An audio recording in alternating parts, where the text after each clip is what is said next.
اعوذ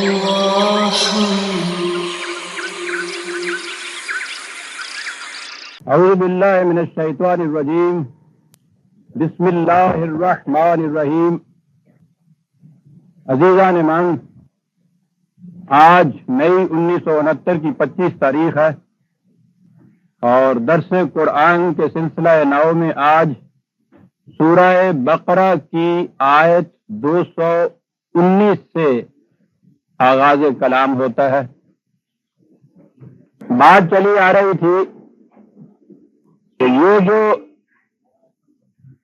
قرآن ایک نئے نظام کی تشکیل چاہتا ہے، وہ ایک نئی سوسائٹی مرتب کرتا ہے۔ اس سوسائٹی کے ممبر بننے کے لیے پہلی شرط یہ ہے کہ ممبر کو ایک اقرار نامے پر دستخط کرنے ہوتے ہیں، جسے اسلام لانا کہا جاتا ہے، اور وہ اقرار نامہ یہ ہے کہ ان اللہ اشتری من المؤمنین انفسهم واموالهم بان لهم الجنہ، وہ اپنی جان اور مال خدا کے ہاتھ بیچ دیتا ہے جنت کے عوض میں۔ یہ ہے وہ آج کی اصطلاح میں ممبرشپ کی فارم، جسے پر کرنے کے بعد ایک شخص اسلامک سوسائٹی کا ممبر بنتا ہے یا مسلمان ہوتا ہے۔ اب اس میں یہ چیز بتدریج انتہا تک پہنچتی ہے، یعنی اس معاشرے کو جتنی جتنی ضرورت ہوتی ہے اس کے مطابق وہ ان چیزوں کو لیتا جاتا ہے۔ مال کی جتنی ضرورت ہوتی ہے وہ، جان کی جب ضرورت پڑتی ہے تو اس وقت، اور انتہا یہ ہے کہ ہر شخص کو اس کی بنیادی ضروریات زندگی، اس کی ضمانت تو معاشرہ دے دیتا ہے، اور پھر اسے اس کی ضرورت ہی نہیں رہتی کہ کوئی فالتو سرمایہ یا روپیہ اپنے پاس رکھے۔ یہاں تک اس نے پہنچانا ہوتا ہے، یہ اس کی آخری ایک حد ہے۔ وہاں تک پہنچانے سے پیشتر قرآن یہ بتاتا ہے کہ ان چیزوں کے راستے میں کون کون سے موانعات آتے ہیں، کون سی ایسی چیزیں ہیں جو انسان کا راستہ روک کر کھڑی ہو جاتی ہیں، ادھر اسے آنے نہیں دیتی۔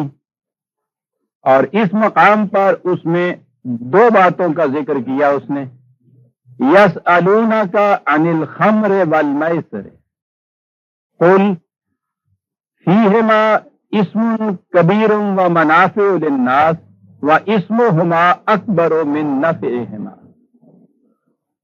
خمر اور میسرہ کے متعلق تو اس سے پوچھتے ہیں۔ خمر عام طور پر اس کا ترجمہ شراب کیا جاتا ہے، اور میسرے کا ترجمہ جوا کیا جاتا ہے۔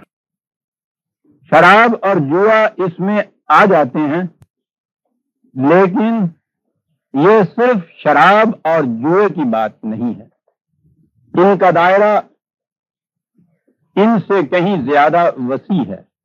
خمر ہر وہ چیز، ہر وہ شے جو کسی دوسری چیز کو ڈھانپ دے، اسے خمار یا خمر کہا جاتا ہے۔ خمار کہتے ہی اوڑھنی کو ہے، دوپٹے کو، سر پہ اوڑھنے والی چادر کو، ڈھانپ دینے والی شے۔ ہر وہ شے جو عقل پر پردہ ڈال دے وہ خمر میں آ جائے گی۔ یہ تو وہ شے ہے جو طبی طور پر استعمال کی جاتی ہے اور اس سے عقل پہ پردے پڑ جاتے ہیں، لیکن دوسری چیزیں ایسی بھی تو ہیں جو کھائی بھی تو نہیں جاتی، لیکن وہ عقل کو جو معروف کرتی ہیں تو ان نشہ آور چیزوں سے بھی زیادہ معروف کرتی ہیں، جسے مذہب کہا جاتا ہے۔ سب سے بڑی چیز عقل پر پردہ ڈالنے والے کی تو وہ ہے جس کی بنیاد اس پہ ہے کہ مذہب کے معاملے میں سمجھ اور فکر اور عقل اور سوچ کا کوئی دخل نہیں ہے۔ یہ شرابی تو پھر بھی کبھی کبھی ہوش میں آ جاتا ہے، یہ تو کبھی ہوش میں آ ہی نہیں سکتا۔ جس دن یہ ہوش میں آئے اس دن فتویٰ لگ جاتا ہے کہ یہ مرتد اور ملحد ہو گیا۔ یہ چیز جو عقل کو معروف کر دے اسے خمر کہا گیا ہے۔ ہر نشہ اور شے جیسا میں نے عرض کیا اس کے اندر آ جاتی ہے۔ ان کے ہاں اس زمانے میں شراب ہی ایک ایسی چیز تھی، نشہ آور تھی، اس لیے اس لفظ کا استعمال شراب پہ بھی ہوتا تھا۔ پہلی چیز تو میں نے جیسا عرض کیا یہ کہ عقل کو معروف کر دینے والی شے، لہذا یہ جو نیا معاشرہ متشکل ہو رہا ہے، نئی سوسائٹی بن رہی ہے، اس کی بنیاد عقل و فکر و شعور اور ریزن اور ریشنلزم پہ ہے۔ ہر وہ شے جو عقل و فکر کو معروف کرتی ہے اس سے اجتناب ضروری ہے۔ عام طور پہ آپ نے دیکھا ہوگا جب چندے کی اپیلیں کی جاتی ہیں تو خالص جذبات کو اپیل کی جاتی ہے، جذبات کو ابھارا جاتا ہے اور کلائمیکس پہ پہنچا کے، یہ بھی ایک طریقہ ہوتا ہے خمر کا، جذبات کو جب ابھارا جاتا ہے تو سوچنے سمجھنے کی جو صلاحیتیں ہیں وہ معروف ہو جاتی ہیں۔ یہ تقریر جسے کہتے ہیں جادو ہوتا ہے، وہ جادو کے معنی یہ ہیں کہ تقریر کے ذریعے سے جذبات کو اتنا ابھارا جاتا ہے کہ سوچنے سمجھنے کی صلاحیت اس وقت تھوڑے سے وقت کے لیے معروف ہو جاتی ہے، اور جب یہ معروف ہوتی ہے تو پھر ان کی جیبوں کو خالی کرا لیا جاتا ہے۔ لیکن یہاں بالکل الٹ چیز ہے، دین میں فکر اور شعور کو اتنا بیدار کیا جاتا ہے، ابھارا جاتا ہے کہ وہ سمجھ کر سوچ کر اپنی جیبوں کو خالی کرتا ہے، اور یہ وہ چیز ہے کہ جو مستحکم اور پائیدار ہوتی ہے۔ ہر نشہ عارضی ہوتا ہے، عقل و فکر کی صلاحیتوں کو اگر بیدار اور پختہ کیا جائے تو یہ مستقل رہتی ہیں، انہی میں ثبات اور استقامت رہتی ہے۔ نشوں میں شراب کا ذکر، خمر جسے کہتے ہیں، پہلی چیز تو یہ ہوتی ہے جسے کہا کہ عقل اور فکر کی قوتیں معروف ہو جاتی ہیں۔ ڈاکٹر حضرات بہتر جانتے ہیں، یہ انسان کی جسم کا سسٹم اس قسم کا ہے کہ دماغ میں وہ خانے ہیں جہاں کوئی چیز جب اطلاعات یا انفارمیشن باہر سے پہنچتی ہیں تو وہ فیصلہ کرتے ہیں کہ مجھے کیا کرنا چاہیے۔ اسے آپ عقلی، فکری یا شعوری فیصلہ کہتے ہیں۔ دماغ کے اندر وہ خانہ ہوتا ہے، باہر سے جو چیزیں پہنچتی ہیں دماغ تک وہ اعصاب کہلاتی ہیں، نرو کہلاتے ہیں۔ نرو کنوے کرتے ہیں باہر کی ہر شے کو اور وہ بھیجتے ہیں دماغ کے اس خانے کی طرف۔ قرآن نے سمع اور بصر اور فؤاد جو تین چیزیں کہیں، تو سمع اور بصر تو ذرائع ہیں انفارمیشن یا باہر کی چیزوں کی خبریں پہنچانے کے، اور فؤاد وہ مقام ہے جسے مائنڈ کہا جاتا ہے، دماغ کا وہ حصہ کہ جہاں وہ اس پہ غور اور فکر سے کسی نتیجے پہ پہنچتا۔ یہ پروسیس، یہ طریق وہ ہے کہ جس میں دماغ کا وہ حصہ معروف نہیں ہوتا، لیکن بعض ایکشن، بعض عمل اس قسم کے ہیں جنہیں ریفلیکس ایکشن کہا جاتا ہے، وہ عقل اور فکر کی روح سے نہیں ہوتے۔ اس میں ہوتا یہ ہے، مثال کے طور پر سوتے میں آپ کسی گہری نیند میں سونے والے کے پاؤں کے تلوے میں ذرا سی چبھن کیجئے، ذرا سی یوں ہی سرسراہٹ سی کیجئے، تو آپ دیکھیں گے کہ وہ پاؤں کھینچ لیتا ہے، سمیٹ لیتا ہے، سکیڑ لیتا ہے۔ وہ بالکل اس وقت مدہوش ہوتا ہے نیند میں۔ یہ اس کا ایکشن شعوری طور پر، فکری طور پر نہیں ہو رہا۔ وہ جاگے گا تو اس کو بالکل نہیں علم ہوگا کہ کسی نے اس طرح سے اس کے پاؤں میں ذرا سی سرسراہٹ کی تھی اور اس نے اپنے پاؤں کو سمٹایا یا سکڑایا تھا، اسے بالکل پتہ نہیں ہوگا، لیکن وہ یہ چیز کرے گا۔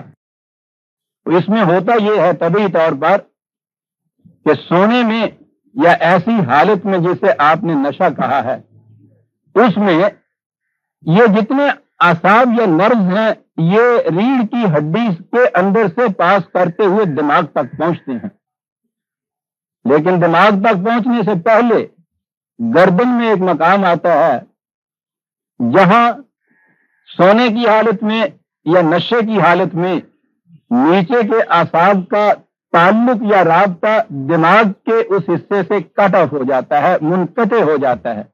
کچھ وقت کے لیے وہ چاند پہ جانے والی ٹرالی جیسے اپنے اصل راکٹ سے الگ ہو گئی تھی، وہاں وہ کنیکشن ٹوٹ جاتا ہے. اسے نیند کہتے ہیں, اسے نشہ کہتے ہیں. تو نشے یا جیسے نیند کی حالت میں ایکشن صرف ریفلیکس رہ جاتا ہے, شعوری نہیں رہتا, فکری نہیں رہتا, بلکہ وہ آٹومیٹک ایک ریئیکشن ہوتا ہے. ریفلیکس ایکشن ارباب علم تو جانتے ہوں گے, کیونکہ بزم میں اہل نظر بھی ہیں, تماشائی بھی, اس لیے مجھے بعض اوقات اس سطح پہ بات کرنی پڑتی ہے. ریفلیکس ایکشن یہ ہوتا ہے, آپ کسی کام میں بالکل جس بیٹھے ہیں, یہاں آ کے مکھی بیٹھی ہے, آپ دیکھتے ہیں آپ یہ کر دیتے ہیں, یا آپ کی آنکھ کی طرف کوئی شخص یوں اگر کرے تو آپ دیکھتے ہیں کہ آنکھ یوں بند کر دیتے ہیں. یہ فہم و شعور و فکر کا نتیجہ نہیں ہوتا, یہ ریفلیکس ایکشن کہلاتا ہے. یہ خود بخود اعصاب یہ کچھ کر دیتے ہیں. یہ ایکشن وہ جو گردن میں میں نے کہا ہے کہ ایک جوڑ ہے, جوڑی کے لیے اس کو جوڑ تو نہیں ہوتا, کہ وہاں سے وہ سلسلہ منقطع ہو جاتا ہے, تو اس کے بعد یہ جتنا باقی ایکشن اس کا ہوتا ہے, جو کچھ یہ کرتا ہے اس وقت, وہ دماغ کے فہم و فراز کی روح سے نہیں کرتا, بلکہ ریفلیکس ایکشن ہوتے ہیں. شراب کے نشے کے اندر جو حرکتیں سرزد ہو رہی ہوتی ہیں وہ ایسے ہوتی ہیں جیسے سونے والا سوتے میں پاؤں کو جھکیڑتا ہے, ہاتھ کو اٹھاتا ہے, پتہ کچھ نہیں ہوتا کہ میں کیا کر رہا ہوں. انسان حیوان کی سطح پر آ جاتا ہے. حیوان کا ہر ایکشن ریفلیکس ایکشن ہوتا ہے, کیونکہ اس میں فکر اور شعور کا مادہ نہیں ہوتا. پہلی چیز یہ ہے نشے کے اندر کہ وہ انسانی سطح سے حیوانی سطح پہ آ جاتا ہے. تو آپ سوچئے کہ دین جس کا مقصد انسانیت کی سطح کو اتنا بلند کرنا ہے کہ وہ اقطار السماوات والارض سے بھی آگے چلا جائے, جو شخص اپنے آپ کو انسانیت کی سطح سے پست کر کے حیوانیت کی سطح پہ لے آتا ہے, دین کا اس سے کیا تعلق رہ جاتا ہے. یہ شراب کے نشے میں جو حیوانیت ہوتی ہے اس میں ایک خصوصیت یہ ہے کہ اس میں انسان کی میں جو ہے وہ پتہ نہیں 100 گنا زیادہ بڑھ جاتی ہے. شرابی کو آپ نے دیکھا ہوگا, وہ کبھی اس کے بعد اپنے آپ کو میں نہیں کہتا, وہ ہمیشہ ہم کہتا, اور تو سانو سمجھے کیا گا, کبھی نہیں کہے گا میں نے کی سمجھے, اور اسی بڑے انہیں آ گئی, وہ ہمیشہ اسی کہے. اس کے اندر اتنا ابھار پیدا ہوتا ہے کہ ہر مقابل کی شاید نہایت پست نظر آتی ہے, اپنی میں اسے تکبر اور نخوت سے بڑی زیادہ بڑی نظر آتی, بہت بڑی میں بڑھ جاتی ہے اس کی. وہ جو مشہور ہے مہاراجہ رنجیت سنگھ ہاتھی پہ چڑھے ہوئے جلوس تھا, یہیں آپ کے لاہور میں جا رہے تھے, کانے کاٹھے تھا جٹ شراب کے نشے میں دھت, وہ سامنے سے گزرا, وہ اسے پوچھتا ہے بات مہاراج رنجیت سنگھ تو جٹ دی گل تو پنجابی جی ہونی آئی ہے جی. کہنے لگا او کانیا, پہلی بات تو یہی ہے نا جی, او کانیا ٹٹو بیچنا ہی, ہاتھی ٹٹو نظر آؤں گا. وہ کہنے لگا ہاں بھی ویچ دیں گے, کل سودا کریں گے. اچھی بات. سپاہی کو حکم دیا, وہ پکڑ کے اس کو لے گئے, رات بھر رکھا, نشہ ہرن ہو گیا. دوسرے دن صبح اسے بلایا دربار میں, اس میں پوچھنے لگا, کہنے لگا سنا بھائیو کل والا سودا جڑا ہے تو ہم پکا کرنا. کہنے لگا جی وہ سوداگر لد گئے. وہ تو سوداگر اسی وقت تک تھا جب یہ اپنے آپ کو ہم کہتا تھا, تو کانا نظر آتا ہے سی, اور او دا ہاتھی ان کٹا نظر آتا سی, کوڑا بھی ٹٹو بھی نہیں سی, کٹا نظر آتا سی. شراب کے نشے میں جب انسان حیوان کی سطح پہ پہنچتا ہے, اس کی حیوانیت اتنی زیادہ ابھر آتی ہے اس کے بعد کہ ہر شے اس کو پھر چھوٹی نظر آتی ہے, میں سب سے بڑی نظر آتی ہے. اور یہاں دین وہ ہے کہ جہاں عقل و شعور اس مقام پہ اسے پہنچا دے کہ یسرون علی انفسہم ولو کان بہم خصاصہ, وہ اپنے آپ کو تنگی اور ترشی کی حالت میں رکھتا ہے اور دوسروں کو اپنے آپ پہ ترجیح دیتا ہے. آپ دیکھتے ہیں کتنا بڑا تقابل اور کنٹراسٹ ہے ان دونوں کے اندر. یہ جو چیز ہے اپنے آپ کو میں سمجھنے والی بات, یہ ہے اس راستے میں حائل ہو جانے والی چیز کہ جس میں انسان اپنی زندگی کا مقصد دوسروں کی فلاح اور بہبود قرار دے دے. یہ متضاد چیزیں ہیں. اس نشے کے عالم میں دوسرے کو ترجیح نہیں دیتا تھا، پھر تو میں ہی میں ہوتی ہے۔ تصوف کی وادیوں کو چھوڑے تو ایک عرصہ گزر گیا، لیکن اس کی تعلیم میں بعض انداز ایسے دل نشیں ہوتے ہیں کہ وہ یاد آ جاتے ہیں، جی چاہتا ہے کہ اسی انداز سے بات سمجھاؤں۔ وہاں بھی یہ بات سمجھائی جاتی ہے کہ میں نہیں بلکہ دوسرے نظر آنے چاہیے۔ مثال کے طور پہ سمجھاتے تھے کہ دیکھو بیٹا، وہ جو پہلی دفعہ ان کے سامنے آئے تو اس مرید نے کہا کہ یا حضرت پہلا سبق دیجئے۔ اس نے کہا ٹھیک ہے۔ کمرے میں اسے بند کیا، ایک طرف ایک کھڑکی تھی، کھڑکی میں اس میں شیشہ لگا دیا، گلاس، آئینہ نہیں، شیشہ لگا دیا۔ اسے پوچھا کہ کیا کیفیت ہے؟ اس نے کہا کہ جی دوسرے نظر آتے ہیں، اپنا آپ نظر نہیں آتا۔ اس نے کہا کہ بیٹا یہی صحیح چیز ہے۔ دوسرے دن اس نے اس شیشے کے پیچھے سلور لگا دی، چاندی جسے کہتے ہیں۔ اب سلور جو اس کے پیچھے لگائی تو اس سے پوچھا کہ کیوں بیٹا؟ کہا جی اب کوئی دوسرا نظر نہیں آتا، میں ہی میں اس میں نظر آتا ہے، پھر دوسرا نظر نہیں آتا۔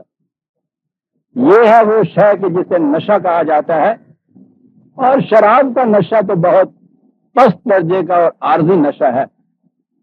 یہ جو حکومت کا نشہ، اقتدار کا نشہ، دولت کا نشہ، پیشوائیت کا نشہ، اقتدار کا نشہ، لیڈرشپ کا نشہ، یہ تو ان سے کہیں زیادہ بڑے ہوئے نشے۔ ہے ریاض ایک رند مست خرام، نہ پیے اور جھومتا جائے، یہ وہ ہوتے ہیں پیے بغیر جھومتے ہوئے چلے جاتے ہیں۔ یہ نشے جو ہیں یہ بڑی مشکل سے اترتے ہیں، یوں کہیے کہ یہ اترتے نہیں ہیں، انہیں اتارا جاتا ہے۔ خمر پہلے کہا کہ اس کے راستے میں یاد رکھو، خمر اس کے راستے میں حائل ہو جائے گا۔ تو میں نے جیسا کہ عرض کیا ہے، طبی طور پر اسے لینا ہو، ہر وہ شے جو نشہ آور ہو خمر میں آ جائے گی۔ نفسیاتی طور پہ لینا ہو، ہر وہ تعلیم، ہر وہ جذبہ جو انسان میں عقل اور شعور کو معوف کر دے، اس کی میں کو بہت بڑا بڑھا چڑھا کے بتائے، خمر میں چیز شامل ہو جائے گی۔ ہر وہ شے کہ جس میں دوسرے نظر نہ آئے، اپنا ہی آپ نظر آئے، وہ خمر میں شامل ہو جائے گی۔ انسانیت کے اوپر پردہ پڑ جائے گا، یوں کہہ دیجئے۔ اب یوں تعریف کر لیجئے خمر کی، طبعی طور پر ہو، ذہنی طور پر ہو، نفسیاتی طور پر ہو، جس میں انسانیت ڈھپ جائے اور اسے کوئی دوسرا نظر نہ آئے، میں ہی میں نظر آئے، وہ خمر میں چیز داخل ہو جائے گی۔ یہاں تک خمر کے شراب ہونے کا تعلق ہے، یہ چیز کہ دین اپنے پروگرام کو انتہا تک بتدریج پہنچاتا ہے، اس میں تاریخ ہمیں بتاتی ہے اور قرآن کی آیات اس کی شہادت دیتی ہیں کہ اس میں کس قدر انسان کی نفسیات کو ملحوظ رکھا جاتا ہے۔ شراب ایک عادت ہے، اس عادت کا جسم کے نظام پہ اتنا اثر پڑتا ہے کہ یہ عادت بیک وقت ایک ہی شبہ شب چھوٹ نہیں سکتی۔ اور یہ وجہ ہے کہ 13 سال نبی اکرم صلی اللہ علیہ وسلم کی مکے کی زندگی عربوں کی گھٹی میں شراب پڑی ہوئی، معیوبی نہیں تھی جیسے مغرب میں یہ معیوب نہیں ہے۔ اور وہ تو اثر ہے عیسائیت کا کہ یہ شاید معیوبی نہیں رہی۔ عیسائیت وہ تو ہو ہی نہیں سکتی جو خدا کا ایک رسول ان کو دے کے گیا تھا، وہ جو اس کے بعد انسانوں نے بنائی تھی۔ اس عیسائیت میں تو شراب کا مقام یہ ہے کہ حضرت عیسیٰ علیہ السلام کا سب سے بڑا معجزہ یہ گنایا گیا ہے انجیل میں کہ جب ایک شادی کی دعوت میں جتنی شراب تھی وہ پیلی اور کم ہو گئی اور لوگوں کو پورا نشہ بینا آیا، تو حضرت مسیح علیہ السلام نے انجیل، محرف انجیل کی تعلیم کی روح سے میں کہہ رہا ہوں، حضرت مسیح نے مٹکوں میں بھرے ہوئے پانی کو ایک نگاہ سے شراب میں تبدیل کر دیا، اور پھر وہ ان سب نے پی، اور پینے کے بعد وہ بدمست ہوئے۔ اور عیسائیت میں تو کوئی عیسائی نہیں رہ سکتا طاقت دے کہ کم از کم سال میں ایک دفعہ وہ شراب نہ پی لے۔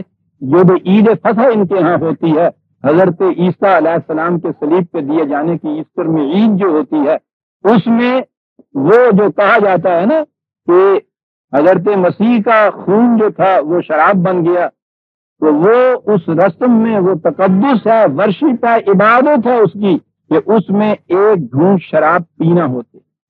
بہرحال میں کہہ یہ رہا تھا کہ عربوں کے ہاں شراب معاشرے میں ایسے ہی عام تھی جیسے آج مغربی معاشرے میں ہے۔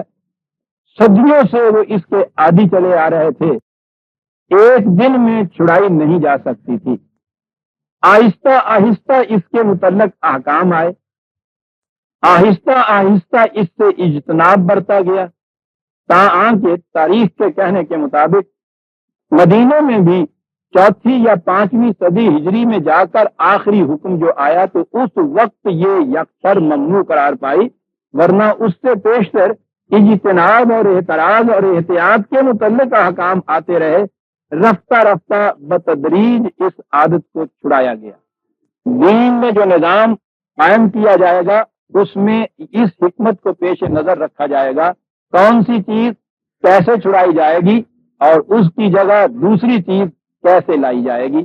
اسی خمر کے متعلق سورہ نساء کی آیت 45 4/43، پہلے تو یہ دیکھیے سورہ بقرہ کی جو آیت زیر نظر ہے ہمارے، اس میں تو جو کہا گیا ہے وہ یہ کہ اس میں کچھ فائدے بھی ہیں نقصان بھی ہیں، بات میں وہ سناتا ہوں، صرف اتنی سی بات کہی گئی ہے، فائدے بھی ہیں اور نقصان بھی ہیں، اور نقصان اس کے زیادہ ہیں فائدوں کے مقابلے میں، بس اتنی بات ہے۔ سورہ نساء کی یہ آیت جو ہے 4/43، یا ایھا الذین آمنوا لا تقربوا الصلاۃ وانتم سکارى حتی تعلموا ما تقولون، اے ایمان والو جب تم نشے کی حالت میں ہو تو صلاۃ کے قریب نہ جاؤ جب تک کہ تمہیں معلوم نہ ہو جائے کہ تم جو کچھ کہتے ہو اس کا مطلب کیا ہے، اس کے معنی کیا ہے۔ یعنی یہ صرف یہ چیز آئی کہ نشے کی حالت میں شراب کے قریب نہ جاؤ، یہاں سے روک دیا۔ تو ایک اور پابندی عائد کی، اس سے یہ عادت اور چھوٹی۔ اور ضمن عرض کر دوں کہ یہاں یہ کہا گیا ہے کہ نماز کے بعد اس وقت جاؤ جب تمہیں معلوم ہو کہ جو کہہ رہا ہوں وہ مطلب اس کا کیا ہے، میں کیا کہہ رہا ہوں۔ اور آپ کو معلوم ہے کہ جو نماز اب ہم پڑھتے ہیں اس میں کتنے فیصد وہ لوگ ہوتے ہیں جنہیں معلوم ہوتا ہے کہ جو کچھ وہ الفاظ کہہ رہے ہیں اس کے معنی کیا ہیں، بلکہ ایک ایک رات میں قرآن آپ ختم کر دیتے ہیں۔ نہ قرآن پڑھنے والے امام کو پتا ہوتا ہے کہ میں کیا پڑھ رہا ہوں، نہ سننے والے سامعین کو پتا ہوتا ہے میں کیا سن رہا ہوں۔ قرآن نے کہا تو حتی تعلموا ما تقولون، تاکہ تمہیں علم ہو، معلوم ہو، جانو، سمجھو کہ میں کیا کہہ رہا ہوں۔ ضمن بات آ گئی تھی، یہ دوسرا حکم آیا اس کے متعلق۔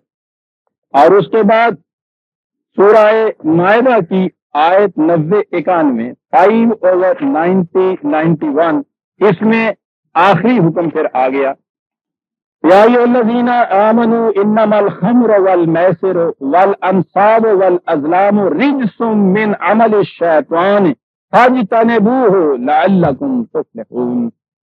خمر اور میسرہ، انصاب و ازلام کی بات میں پھر آ کر کروں گا۔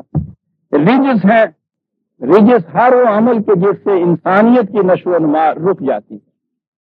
عمل الشیطان ہے، شیطان کا عمل ہے یہ، اس لیے تم اس سے اجتناب کرو۔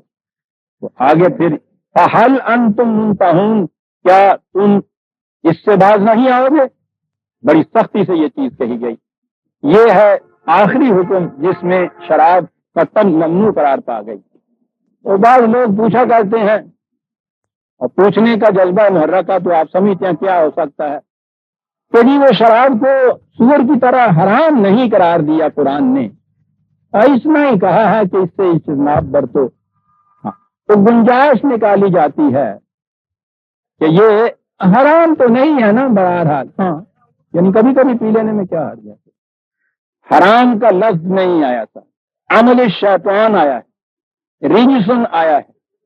تو یہ عمل شیطان جو ہے وہ یہ کوئی ایسی چیز ہے ہی نہیں ان کے نزدیک، اس لیے کہ ان کا تو معمول ہوتا ہے شیطانی اعمال، اس لیے اس سے وہ کیا مجتنب رہیں گے، یہ تو زندگی ایسی بن چکی ہوئی ہوتی ہے، کہتے ہیں حرام نہیں ہے۔ یاد رکھیے حرام کا لفظ جو قرآن کریم کا ہے، جہاں تک کھانے پینے کی چیزوں کا تعلق ہے، اس میں ہے وہ خنزیر کا گوشت، بہتا ہوا لہو، مردار، اور ہر وہ شے جو خدا کے علاوہ کسی دوسرے کے نام کی طرف منسوب کی جائے کھانے پینے کی چیزوں میں۔ شراب جسے آپ خمر کہیں یا شراب کہیں، روزمرہ کی غذا کی چیزوں میں سے یہ نہیں ہے، اس لیے اس میں اس کا وہ جو 4 چیزیں بتائی گئی ہیں اس میں اس کا ذکر آ ہی نہیں سکتا تھا، وہ تو غذا اور خوراک کے متعلق ہے یہ، اور یہ چیز کے ساتھ حرام نہیں ہے۔ ہر چیز کے لیے صرف لفظ حرام آئے گا تو آپ اسے حرام سمجھیں گے۔ رجسن عمل الشیطان فاجتنبوہ، قرآن کہہ رہا ہے، کہتا ہے فہل انتم منتہون، کیا تم باز آتے ہو یا نہیں اس سے؟ اتنا بڑا تو وہ چیلنج دے رہا ہے، لیکن یہ کہتے ہیں صاحب حرام کا لفظ اس کے لیے نہیں آیا۔ بہرحال آپ دیکھ لیجئے کہ یہ قرآن کا حکم ہے اس کے متعلق۔ شراب، وہ شراب کا لفظ جو ہے ہمارے ہاں استعمال چونکہ ہوا ہے اس لیے ہم بھی بول دیتے ہیں، ورنہ عربی زبان میں تو ہر مشروب کو شراب کہتے ہیں، ہر چیز جو پی جاتی ہے اسے شراب کہا جاتا ہے۔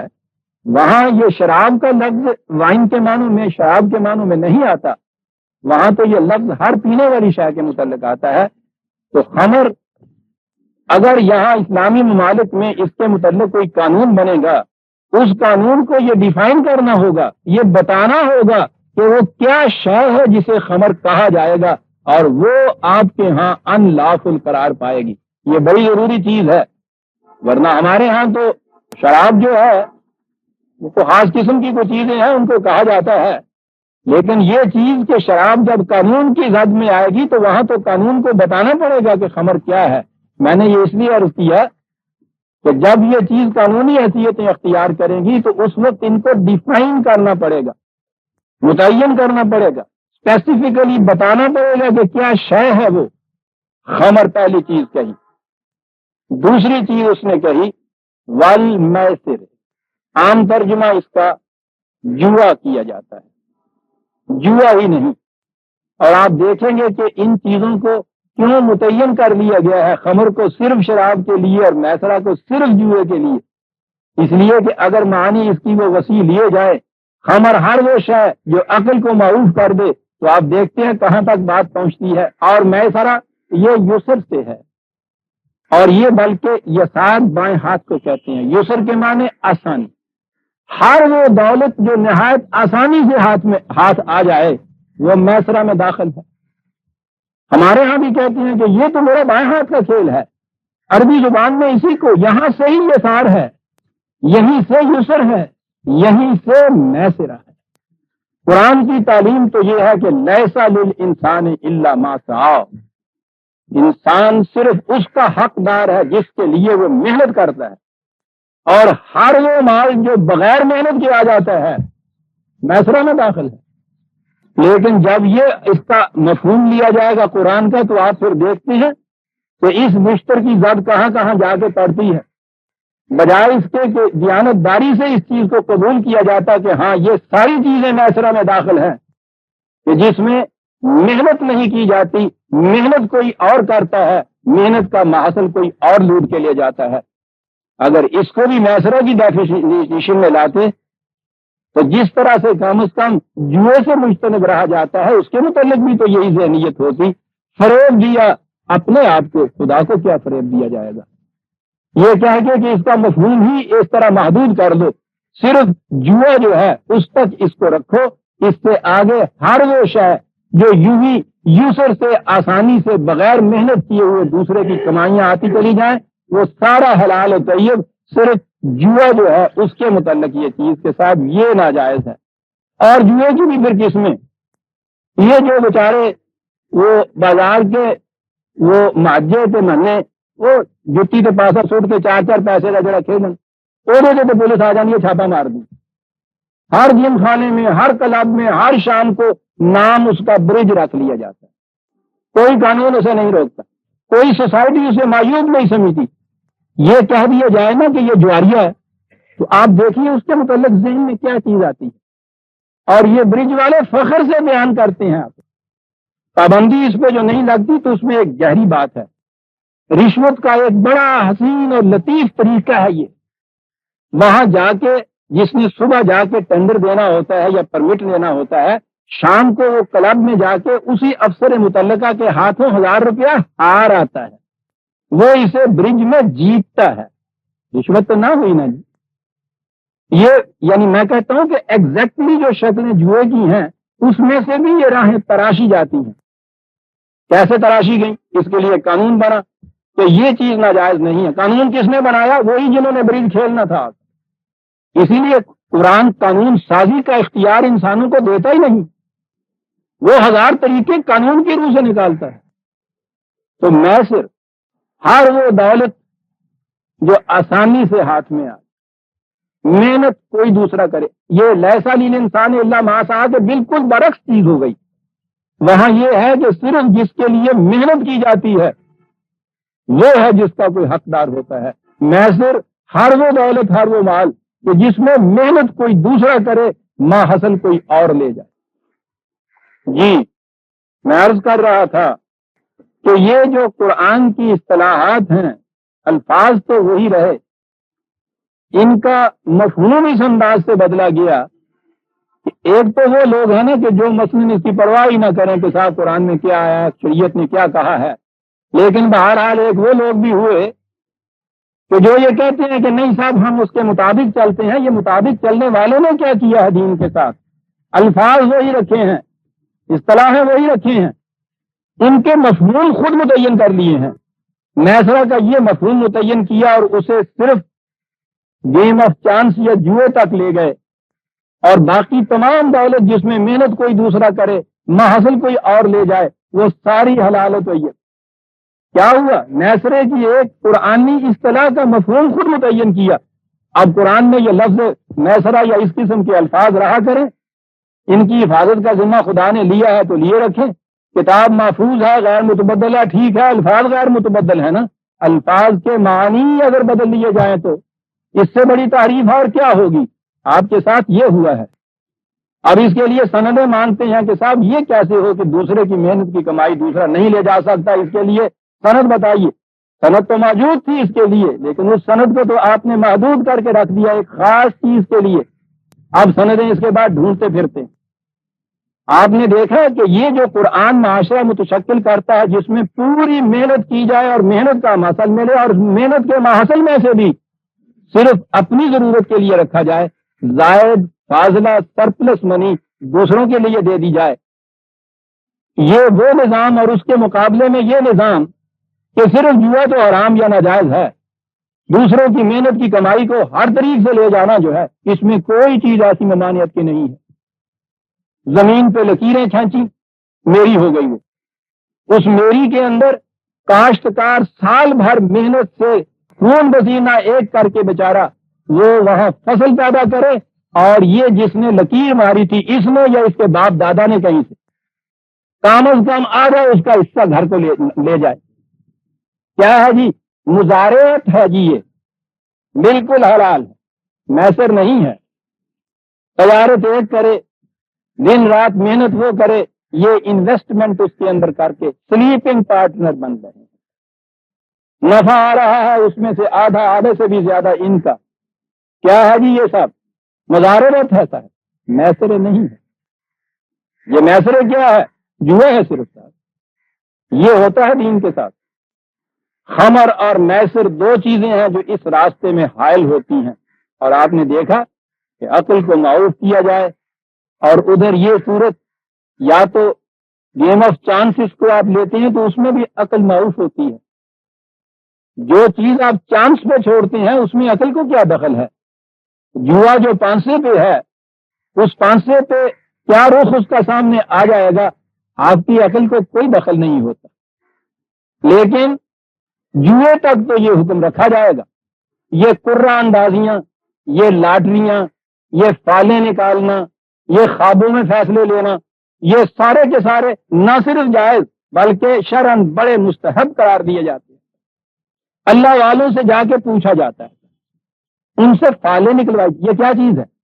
قرآن تو یہ کہتا ہے کہ انسان کو عقل و فکر ہم نے دی، اپنے معاملات کو عقل و فکر کی روشنی میں قرآن کی حدود کے اندر رہتے ہوئے خود فیصلے کرو. یہ فیصلے عقل و فکر کا مالک انسان جا کے دے دیتا ہے کن چیزوں کے ہاتھ میں؟ دیوان حافظ علیہ السلام رضی اللہ تعالیٰ عنہ جناب رحمۃ اللہ علیہ دیوان تو حافظ نہ ہی دیوان حافظ پہ گیا گا، اس میں سے فال نکال لو. کیسے نکلتی ہے پال؟ وضو کرو، بیٹھ جاؤ، آنکھیں بند کرو، وضو بنو، یوں وہ کھولتے ہیں پہلے دائیں ہاتھ کے صفحے کی پہلی سطر جو ہے اس میں جو لکھا ہوتا ہے یہ ہے تمہارے لیے فیصلہ۔ اللہ اکبر!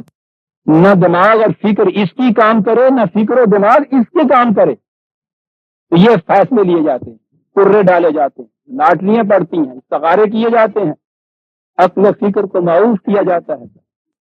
اور ایسا کرنے والے آپ دیکھتے ہیں کہ کتنے مقدس سمجھے جاتے ہیں، روحانیت کے مالک۔ وہ تو ٹھیک ہے، عقل و فکر کو معروف کیجیے، پھر باقی روحانیت رہ جاتی ہے۔ اور اس روحانیت کی انتہا وہ ہے نا کہ جسے مجذوب آپ کہتے ہیں، وہ جو باقی دنیا پاگل خانے بھیجے جانے، آپ کے یہاں وہ پہنچے ہوئے ہوتے کہ بھئی کیا فرق ہے کہ جی وہ سالک تو وہ ہے کہ جو سیڑھی کے ایک ایک ڈنڈے سے چڑھتا ہوا اوپر گیا اور ایک چھاپا مار کے چلے گا، عقل دیا لتا ٹوٹ گئی۔ کہاں پھر رہے ہیں آپ عزیزان ایمان؟ اور یہ وہ قوم پھر رہی ہے جو ہر صبح اس قرآن کو لے کے بیٹھتی ہے ثواب کے لیے۔ خمر اور میسرہ دین کے نظام کے راستے کے اندر دو سب سے بڑے سنگ گرا۔ قرآن کا انداز دیکھیے، پوچھتے ہیں تو اس سے ان کے متعلق قل فیہما اسم کبیر و منافع للناس، ٹھیک ہے، اس میں یہ بتایا جا سکتا ہے کہ صاحب فائدے کی بھی بات ہوتی ہے، شراب کے متعلق ٹونک ہوتی ہے، اس سے قوت کچھ بڑھتی ہے، حرکت پیدا ہوتی ہے، حرارت پیدا ہوتی ہے۔ اس ساتھ میسرے کو اگر آپ نے جوا ہی لینا ہے تو اس میں ایک ہارتا ہے تو دوسرا جیتتا تو ہے نا، عقل فریب کار کے لیے دلیل دینے کے لیے تو بات ہو جاتی ہے، وہ بھی تسلیم کرتا ہے کہ یہ چیزیں جو ہیں یہ کہی جا سکتی ہیں کہ یہ ہوتا ہے، لیکن قرآن اسم ایک اور چیز ہمارے ساتھ ترجمے میں ہوئی۔ قرآن کریم نے جتنی چیزیں خلاف قانون، خلاف قاعدہ، قرآن کے خلاف کہی جاتی ہیں ان کے نتائج کو مختلف الفاظ سے تعبیر کیا ہے، یا جو کچھ انسان کرتا ہے عدوان، عصیان، ذنب، خطا، اسم، ہمارے ہاں ان سب کا ترجمہ گناہ کر دیا جاتا ہے۔ پھر گناہ جو ہے اس کا تصور تو ثواب کی طرح ذہنی سا ہوتا ہے، وہ الگ شے ہوتی ہے، جرم الگ چیز ہوتی ہے۔ چنانچہ ہمارے ہاں یہ بڑے بڑے بزرگان کرام جو اپنے عجز اور انکسار میں در حقیقت اپنے تکبر اور نفرت کا مظاہرہ کرتے ہیں، نخوت کا، آپ دیکھیں گے کہ وہ اپنے نام کے ساتھ لکھیں گے فلاں صاحب آسی پرمعاصی مذنب گناہگار بندہ۔ یہ وہی چیز ہے کہ جسے ہم جرم کہتے ہیں۔ ان سے کہیے کہ صاحب یہ الفاظ چھوڑ دیجئے اور لکھا کیجئے بندہ عنایت اللہ مجرم نمبر 10، کہیے نا، یہ پرمعاصی بھی تو ساتھ ہے نا آسی کے، مذنب کہیے کریمنل ٹرائب کا، آسی کہیے نا بعد معاش اپنے آپ کو، یہ نہیں کہا جائے گا۔ اب آپ نے دیکھا کہ جرم، بدمعاشی، یہ چیزیں جو ہیں یہ کچھ اور مفہوم پیدا کر رہی ہیں، خطا کار، گناہ گار، معاصی، آسی، مذنب، بڑے فخر سے لکھا جاتا ہے۔ کیا یہ باعث فخر ہے کسی شخص کے لیے وہ یہ کہتا پھرے کہ میں تو بڑا مجرم نمبر 10 ہوں؟ یہاں تو شرم آئے گی، کہنے والے کے خلاف حتیٰ کہ عزت کا دعویٰ بھی شاید کر دیا جائے گا، اپنے قلم سے بڑے فخر سے لکھتے چلے جائیں گے۔ یہ چیزیں کیا ہوا؟ ان الفاظ کے معنی بدل دیے، مفہوم بدل گئے، اور قرآن نے جو الفاظ استعمال کیے ہیں ان میں معنی میں شیڈ کا بڑا عجیب فرق ہے۔ یہاں یہ لفظ کہا اس نے اسم کبیر، اسم۔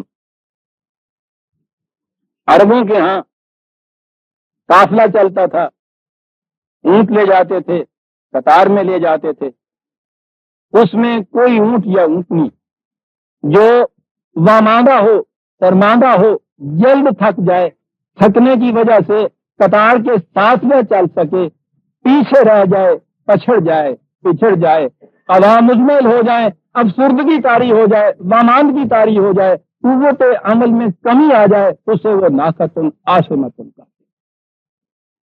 اور یہ ہے معنی اسم کہ ان کے متعلق پوچھتے ہیں، ان سے کہو کہ یہ وہ چیزیں ہیں کہ جس سے قوت عمل میں درماندگی واماندگی افسردگی آ جاتی ہے، اضمحلال آ جاتا ہے انسان کی حرکت کے اندر۔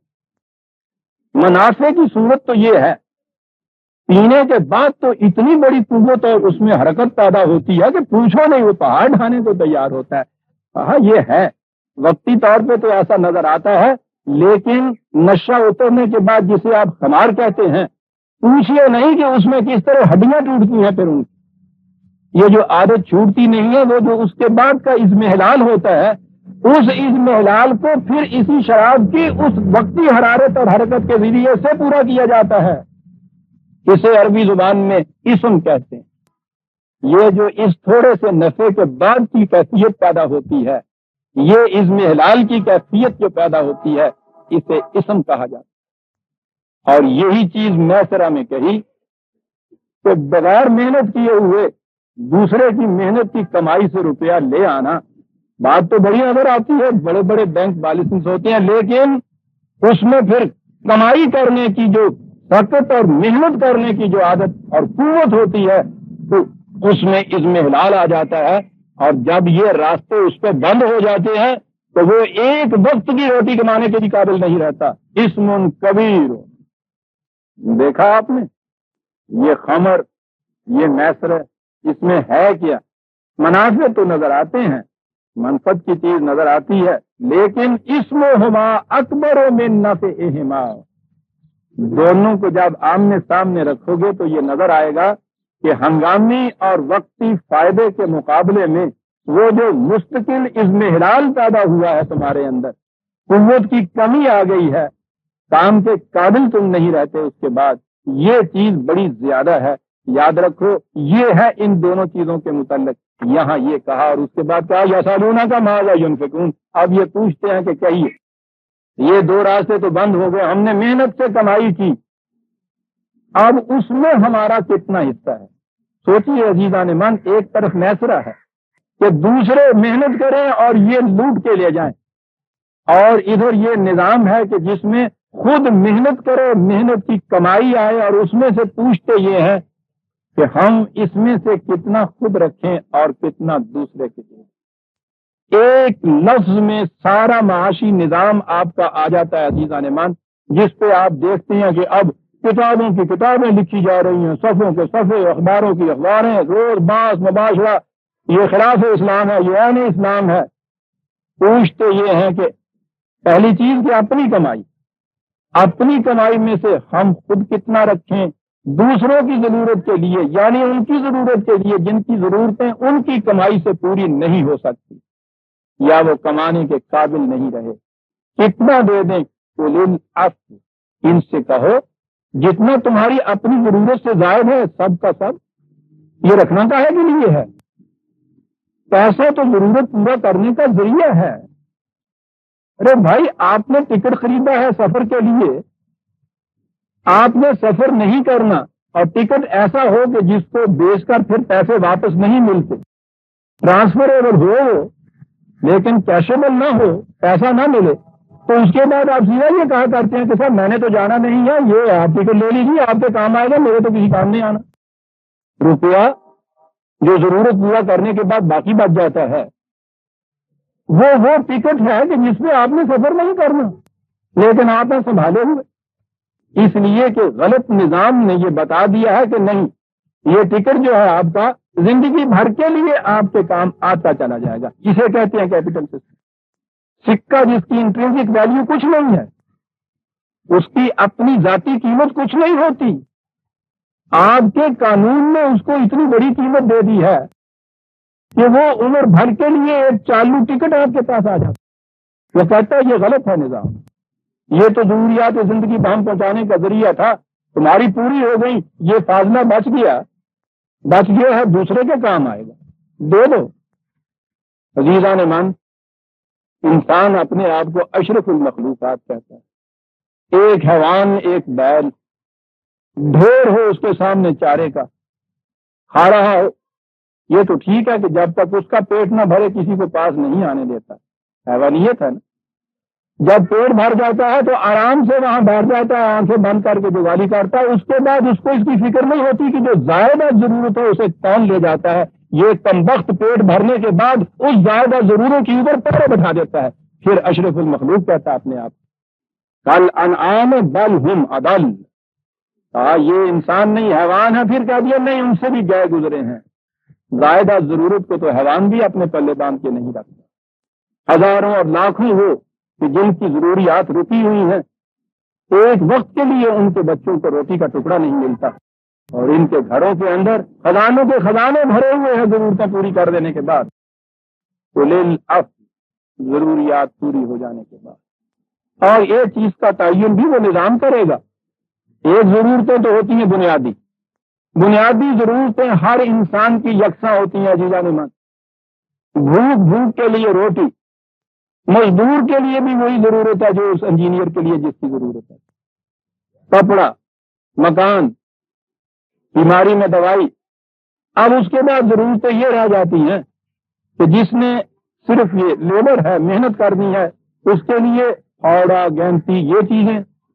انجینئر کے لیے سامان، آلات، ادوات، اس قسم کی چیزیں۔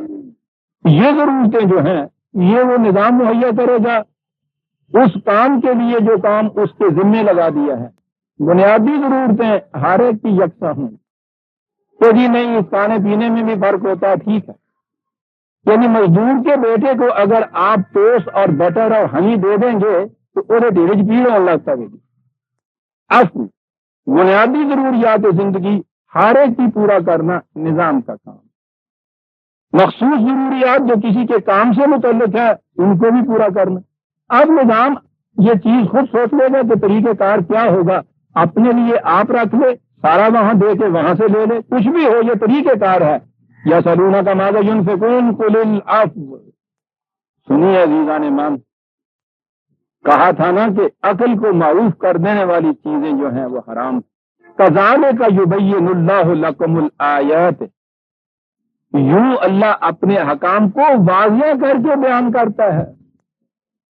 یہ خدا اپنی کتاب کے متعلق مصنف خود کہہ رہا ہے، اور یہاں اس کتاب کے متعلق فتوے صادر ہوتے ہیں۔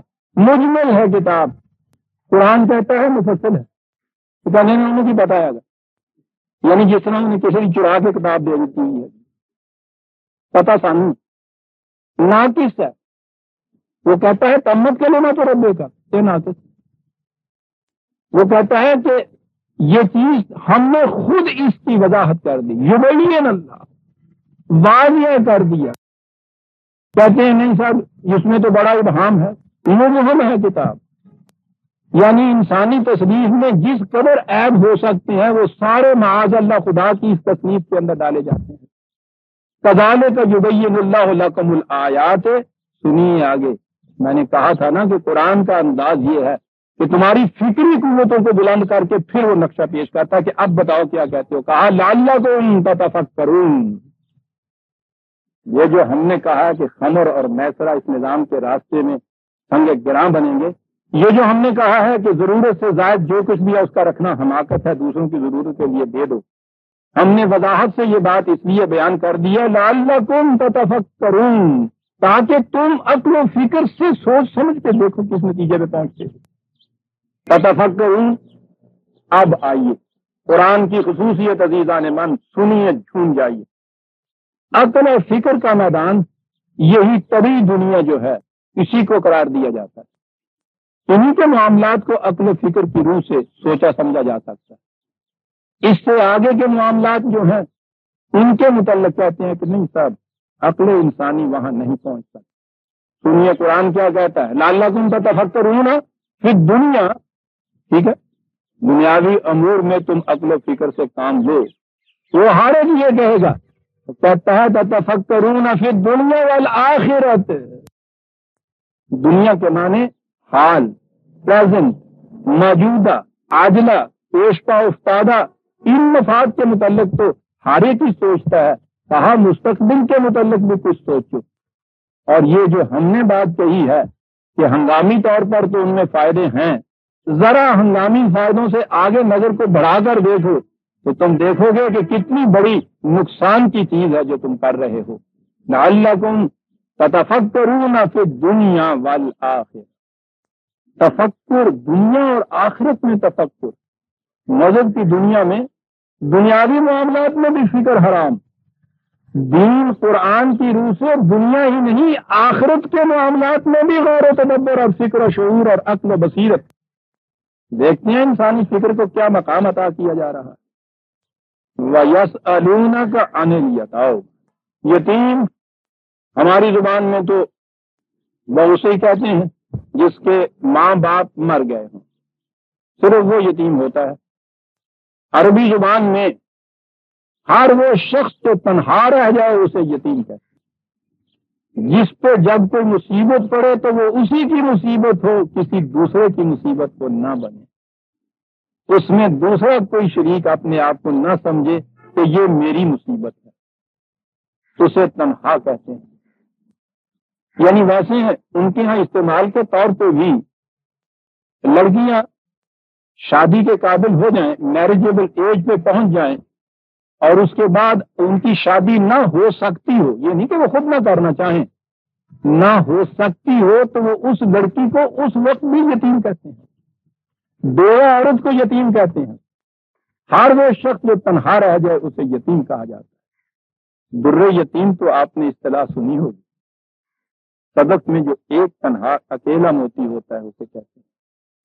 یتیم کے معنی معاشرے میں تنہا رہ جانے والا. یہ افضل جو تھا یہ کن کے لیے تھا؟ یسألونک عن الیتامی، وہ جو تنہا رہ گئے. تنہا کے معنی یہ نہیں ہے کہ کسی جنگل میں کیکر کے پیڑ کے نیچے اکیلا بیٹھا ہوا ہے، چاروں طرف نگاہ دوڑانے سے کوئی انسان نظر نہیں آتا. نہیں عزیزان مان، بھری بستیوں کے اندر، شہروں کی لاکھوں آبادیوں کے اندر، انسانوں کی محفلوں اور انجمنوں کے اندر، ان کے اندر جو یتیم بستے ہیں ان کا ذکر ہو رہا. اور اس میں آپ دیکھیں گے کہ ہم میں سے پھر کتنے یتیم نہیں ہیں. ان میں تو شاید وارث والے تو چارے کی نکلے کہیں جا کے، باقی تو سب یتیم بستے ہیں ہمارے. جس پہ پڑتی ہے تنہا اسی کی مصیبت ہو، اسی کو یتیم کہا جاتا ہے. ان کا کون وارث ہوگا؟ وہ الاف جو کہا ہے تم کے لیے جائے گی. کوئی اصلاح لہم خیر. صلاح کے معنی ہوتے ہیں ہمواری پیدا کر دیں، ناہمواریاں مٹا دینا. وہ جو ناہمواری پیدا ہو گئی ہے ان کی زندگی میں، معاشرے میں تنہا رہ جانے کی وجہ سے، وہ مٹا دینا نہایت بڑا نیکی کا کام، عمل خیر ہے. وَإِن تُخَالِطُوهُمْ فَإِخْوَانُكُمْ. ان کو اپنی سوسائٹی میں شامل کرو. یہ اخلاق جو یہاں جو کہا یا اختلاط جو یہاں کہا ہے، عام طور پہ تو کہا جاتا ہے کہ کاروبار میں ان کی شرکت کرو، لیکن یہ صرف کاروباری شرکت نہیں ہے. بات وہاں یتامہ کی کہی تھی. وہ تنہا رہ گیا تو غالطوں کے معنی یہ ہے کہ ان کو مخلوط کرو اپنے اندر. کیوں ان کو تنہائی کا احساس دلا رہے ہو؟ کیوں ایسا کرو؟ ہم کیوں ایسا کریں؟ اخوانکم، یہ تنہا جو ہے جس کا کوئی نہیں ہے یہ بھائی ہے تمہارا. کیونکہ ہم نے تو اپنے آپ کو ان رشتوں میں صرف خون تک محدود رکھا ہوا ہے. وہ جو جن کے ماں باپ بھائی بہن کہیں گم ہو گئے تھے تقسیم کے زمانے میں، اس کے بعد کسی کو کچھ معلوم نہیں تھا. کبھی کبھی اخبار میں جو آتا ہے 20 برس کے بعد بھائی بھائی سے مل گیا. اس نے نشانیاں بتائیں، نشانیاں بتانے کے بعد اس نے محسوس کیا کہ یہ میرا بھائی ہے. تو اس دوران میں پتہ نہیں تھا نا کہ یہ میرا بھائی ہے. قرآن کہتا ہے کہ یہ جو معاشرے میں یتیم رہ گیا ہے یہ اس لیے یتیم رہ گیا ہے کہ تمہیں علم نہیں تھا کہ تمہارا بھائی ہے. وَإِن تُخَالِطُوهُمْ فَإِخْوَانُكُمْ. ہم تمہیں بتاتے ہیں کہ یہ تمہارا بھائی ہے. جب کسی کو علم ہو جائے کہ یہ میرا بھائی ہے تو پھر اس کے بعد تو کسی فلاطون کی عقل کی ضرورت نہیں ہے سمجھانے کے لیے کہ اسے گلے لگا دو. اندازہ دیکھتے ہیں آپ یتامہ کے بعد اخوانکم کیا کہ کیا بات کہہ گیا قرآن. ہمارے معاشرے میں حقیقی بھائی بھی بھائی نہیں رہتا. جیزان مان، یہاں قرآن یہ کہتا ہے کہ دنیا کا ہر وہ جو تنہا محسوس کرے اپنے آپ کو وہ تمہارا بھائی ہے. یہاں کہا تھا اصلاح لہم خیر.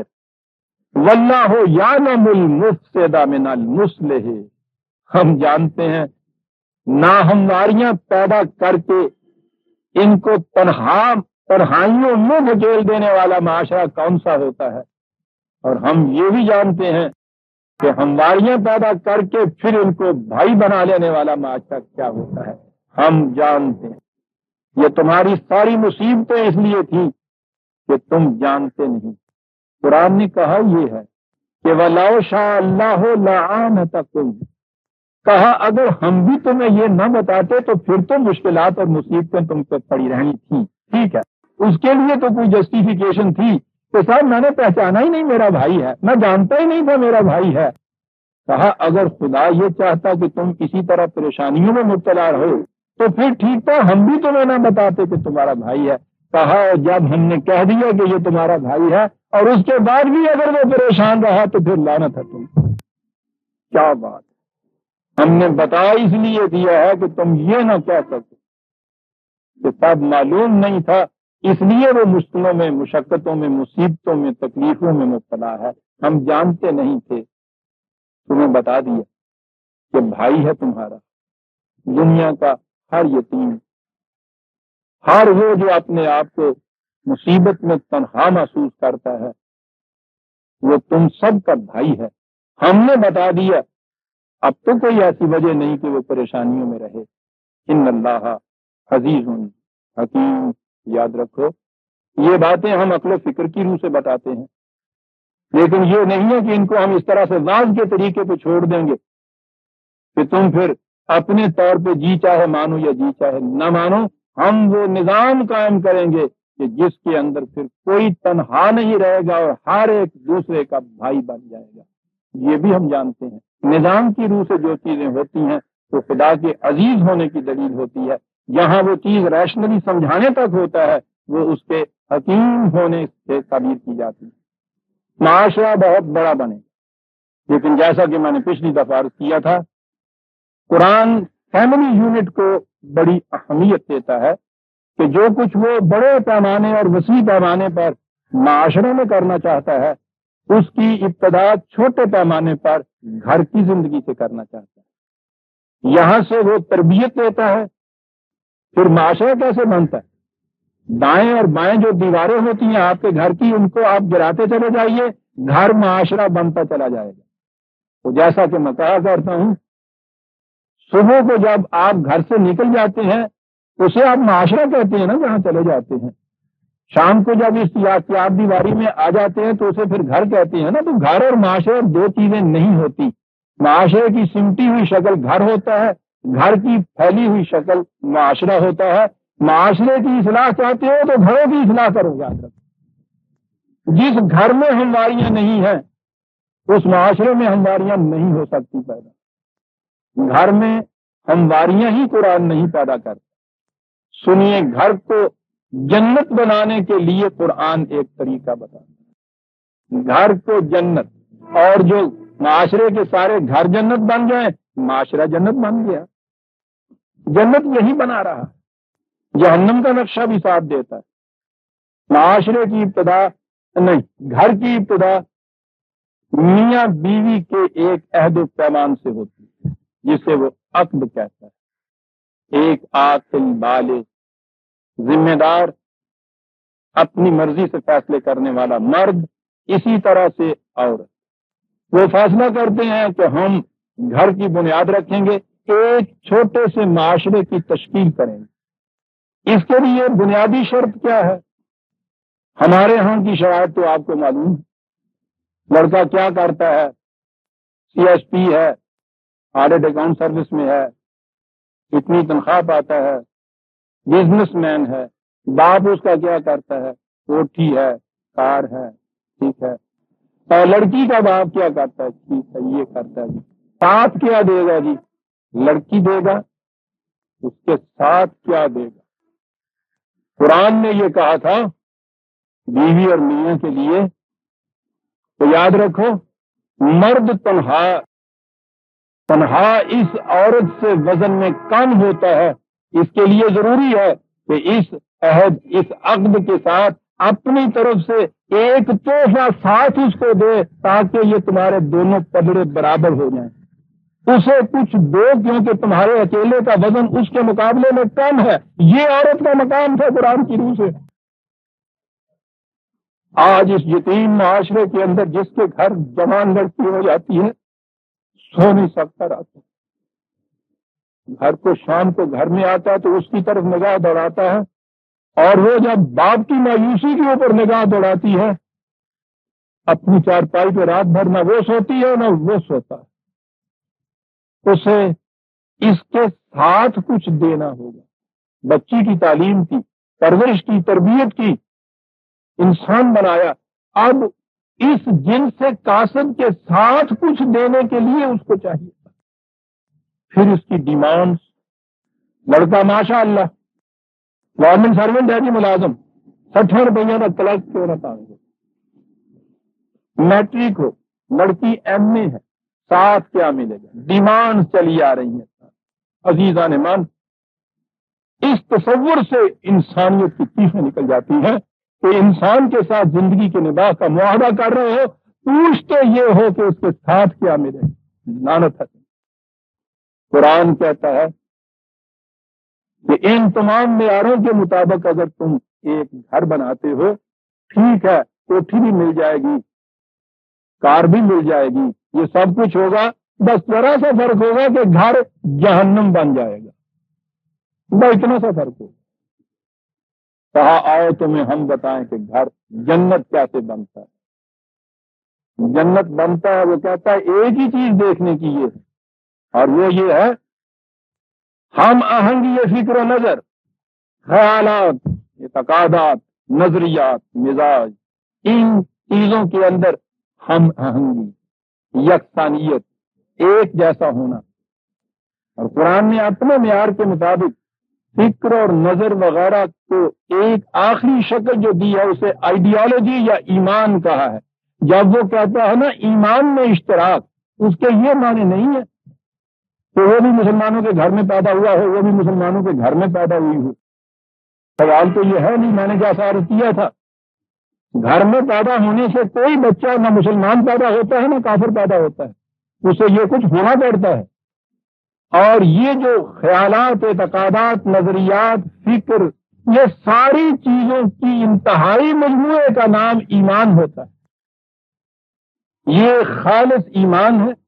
اس کے مقابلے میں اگر اس میں دوسری چیزوں کا اختلاط ہے، آمیزش ہے، اڈلٹریشن ہے، تو اسے شرک کہا جاتا ہے. قرآن کا اعجاز، یہاں کفر نہیں کہا. کافر کے ساتھ تو کہتے ہیں نا کہ صاحب ہو ہی نہیں سکتا، یعنی وہ جو مانتا ہی نہیں آپ کا جسے آپ کہتے ہیں مسلمان نہیں ہے. قرآن یہ کہتا ہے کہ یہ ایک کیٹیگری ایسی ہے کہ تمہیں نظر آتا ہے کہ ان چیزوں کو بھی مانتا ہے، لیکن ان کے ساتھ وہ اپنی طرف سے اور چیزوں کو بھی ملا لیتا ہے. اسے مشرک کہتے ہیں. قرآن نے انتہائی مثال دی ہے یکسانیت فکر و نظر اور تضاد فکر و نظر. یکسانیت کو یہ کہا ہے مومن ہوتے ہیں، متضاد کو کہا ہے مشرک ہوتے ہیں. کہا ولا تنکحوا المشرکات حتی یؤمن. فکر و نظر میں ہم آہنگی نہیں ہے تو ان کے ساتھ نکاح نہ کرو تا آنکھ فکر و نظر میں ہم آہنگ نہ ہو جائے. تمہارا معیار یہ تھا کہ بہت بڑے گھرانے کی لڑکی ہے. کہا آؤ تمہیں ہم بتائیں وَلَامَةٌ مُؤْمِنَةٌ خَيْرٌ مِّن مُّشْرِكَةٍ وَلَوْ أَعْجَبَتْكُمْ. یاد رکھو ایک مومن کسی گھر کے اندر خادمہ ہی کیوں نہ ہو. اس زمانے میں جہاں یا لونڈی کہا کرتے تھے، قرآن نے تو ختم کر دیا نا اس کو.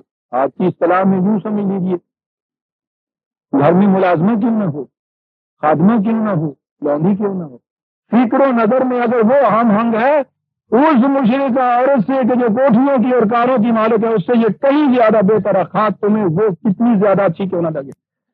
گھر جنت بن رہا ہے.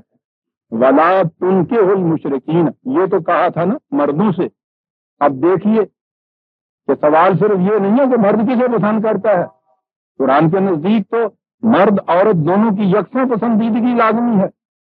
اب یہ کہا ولا تنکحوا المشرکین حتی یؤمنوا.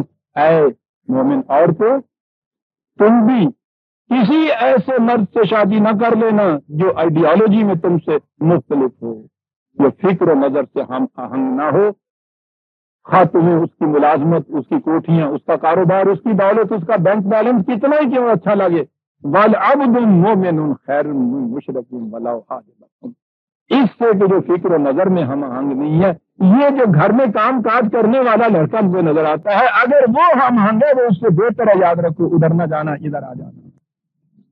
کہتا یہ جو لوگ تمہیں اس قسم کی شادیوں کے لیے آمادہ کرتے ہیں، اولئک یدعون الی النار، وہ تمہیں دعوت دیتے ہیں بلا بلا کے کہ تمہارے اس گھر کو جہنم بنا دیں، اور ہم جو کہتے ہیں اس میں تو ہمارا فائدہ نہیں ہے، کہہ رہے ہیں ہم نے اپنی لڑکی کی شادی نہیں کرنی، کچھ ہم نے اس میں سے لے نہیں لینا، تو ہم میچ میکرز نہیں ہیں، بات صرف یہی ہے کہ واللہ یدعو الی الجنۃ والمغفرہ، ہم تمہیں جنت کی طرف بلاتے ہیں، حفاظت کے لیے قلعہ دے رہے ہیں۔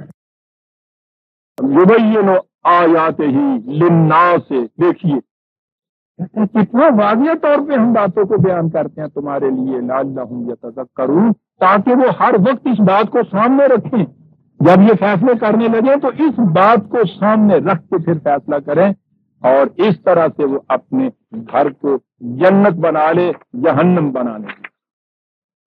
سورہ بقرہ کی آیت 221 تک ہم آئے برادران کی، بات عائلی زندگی کی آگے چلتی ہے، احکام آئیں گے، اب قرآن کا وہ اب دور شروع ہو گیا ہے جہاں احکام آئیں گے، اس کے متعلق ہم آئندہ لیں گے۔